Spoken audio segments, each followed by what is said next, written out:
આપ સર્વોને હેતપૂર્વક જય શ્રી સ્વામિનારાયણ। આજની સત્સંગ કથા વાર્તા નિજ મંદિર સાવરકુંડલા પવિત્ર ચાતુર્માસ અંતર્ગત આજની સત્સંગ કથા વાર્તામાં આપણે ઉત્સવ કથા અંતર્ગત વાઘ બારસ અને ધનતેરસના મહત્વ વિશે કથા વાર્તા સાંભળશું। હિન્દુ ધર્મગ્રંથ એવા ભવિષ્ય પુરાણમાં વાઘ બારસનો ઉલ્લેખ કરવામાં આવ્યો છે, જેમાં દિવ્ય ગાય અને નંદીની કથા વર્ણવાઈ છે। હિન્દુ ધર્મમાં ગાયને માતા તરીકે પૂજવામાં આવે છે। આ દિવસે તમામ મહિલાઓ તેમના બાળકોની લાંબી આયુષ્ય માટે વ્રત પણ રાખતી હોય છે।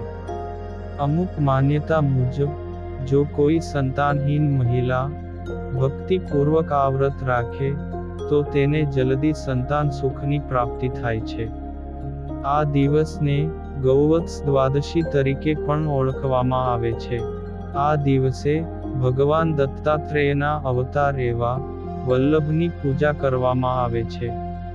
આંધ્ર પ્રદેશના પીઠાપુરમમાં દત્ત મહાસંસ્થાનમાં પાદવલ્લભ આરાધના ઉત્સવનું આયોજન પણ ઘણું જ ધૂમધામથી થાય છે, જ્યારે ગુજરાતમાં તેને વાઘ બારસ તરીકે મનાવવામાં આવે છે। આ પૂજા દ્વારા દેશભરમાં ગાયોને સંરક્ષણ કરવામાં ઘણી મદદ મળી છે। સૌથી મહત્વની વાત એ છે કે આ દિવસે ગાયોને પવિત્ર પાણીથી સ્નાન કરાવવામાં આવતું હોય છે। ત્યારબાદ વસ્ત્રો પહેરાવીને તેની પૂજા કરવામાં આવતી હોય છે। જો આસપાસ ગૌમાતા ન મળતા હોય તો શ્રદ્ધાળુ લોકો માટીની ગાય અને બછડાની મૂર્તિ બનાવીને પણ પૂજા કરે છે। ત્યારબાદ આ મૂર્તિઓ ઉપર કુમકુમ અને હળદર અર્પણ કરવામાં આવે છે અને વાઘ બારસની સાંજે ગૌમાતાની પૂજા અને આરતી કરવામાં આવે છે। એટલું જ નહીં, પરંતુ ગાયની સાથે સાથે ભાવિક ભક્તો ભગવાન શ્રી કૃષ્ણની પણ પૂજા કરે છે, કારણ કે ભગવાન શ્રી કૃષ્ણને ગાય બહુ પ્રિય હતી। વળી વેપારી વર્ગ આ દિવસે પોતાના જૂના જે પણ ખાતા બહીને જોઈને ઉધારી ચૂકવવાનો કાર્ય કરે છે અને પછી નવા ખાતા બહીની શરૂઆત પણ કરતા હોય છે। આ દિવસને વાક બારસ પણ માનવામાં આવે છે। વાક એટલે વાણી, અને એટલા માટે જ દેવી સરસ્વતીની પૂજા અર્ચના કરવામાં આવે છે, કારણ કે દેવી સરસ્વતી વિદ્યા અને બુદ્ધિની દેવી છે અને તેમનું વાહન હંસ છે। હંસનો ગુણ હોય છે કે એ દૂધ અને પાણીને અલગ કરી શકે છે, માટે જે લોકો દેવી સરસ્વતીની પૂજા કરે છે તેમને પણ દેવીની કૃપાનો આવો જ ગુણ મળી શકે છે, એટલે કે ભક્તો યોગ્ય અને અયોગ્યને સરળતાથી સમજી શકે છે। જે લોકો પવિત્રતા અને શ્રદ્ધાથી જ્ઞાનની પ્રાપ્તિ કરશે તેના પર માતા સરસ્વતીની કૃપા રહેશે।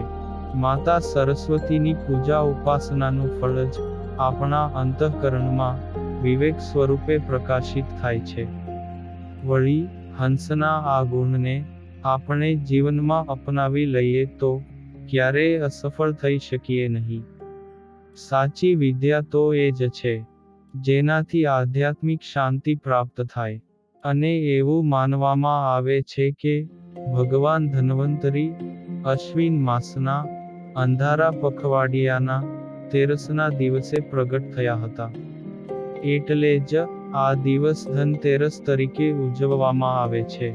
આ દિવસે દેવી લક્ષ્મી અને ભગવાન ધન્વંતરી તેમજ ભગવાન કુબેરની પૂજા કરવામાં આવે છે, તથા સાંજે યમરાજાની પણ પૂજા કરવામાં આવે છે અને ઘરના મુખ્ય પ્રવેશ દ્વાર પર તેમના નામે દીવો મૂકવામાં આવે છે।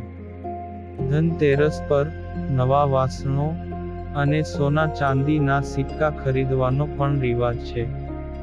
એવું કહેવાય છે કે આ દિવસે કરવામાં આવેલી ખરીદી લાભ લાવે છે અને સમૃદ્ધિ સુનિશ્ચિત કરે છે। માટે જ હિન્દુ ધર્મમાં ધનતેરસને સિદ્ધ રાત્રિ અને દિવસ માનવામાં આવે છે. સાથે જ પ્રાચીન ગ્રંથોમાં લક્ષ્મી પ્રાપ્તિ માટે ધનતેરસે કરાતા કેટલાક અનુભવ સિદ્ધ લક્ષ્મી મંત્રો જણાવેલ છે, જે ધન સંબંધી અનેક પ્રકારની મનોકામનાઓ પૂરી કરી શકે છે. મહાલક્ષ્મીની સાધના માટે ધનતેરસને સહસ્ત્ર ગણું ફળ આપતો દિવસ અને રાત કહેલ છે. આમ તો કહેવાય છે કે ભાગ્ય વિધાતા લખે છે, તેને મનુષ્ય બદલી શકતો નથી, પરંતુ એક જ તત્વ ભાગ્ય બદલાવી શકે છે, અને તે છે ઈશ્વરીય સાધના કે પૂજા. કેમ કે ઈશ્વરીય શક્તિ અસંભવને પણ સંભવ બનાવી શકે છે. માટે જે કની પણ વ્રત ઉપાસના કરવી તે સંપૂર્ણ શ્રદ્ધા અને ભક્તિભાવથી જ કરવી. આવો સમગ્ર સત્શાસ્ત્રનો સાર છે. આમ આજે વાઘ બારસ અને ધનતેરસનું મહાત્મ્ય જાણ્યું, અને હવે પછીની કથા વાર્તા આપણે આગળના ભાગમાં સાંભળશું. અત્યારે આપ સર્વોને ભાવથી જય શ્રી સ્વામિનારાયણ.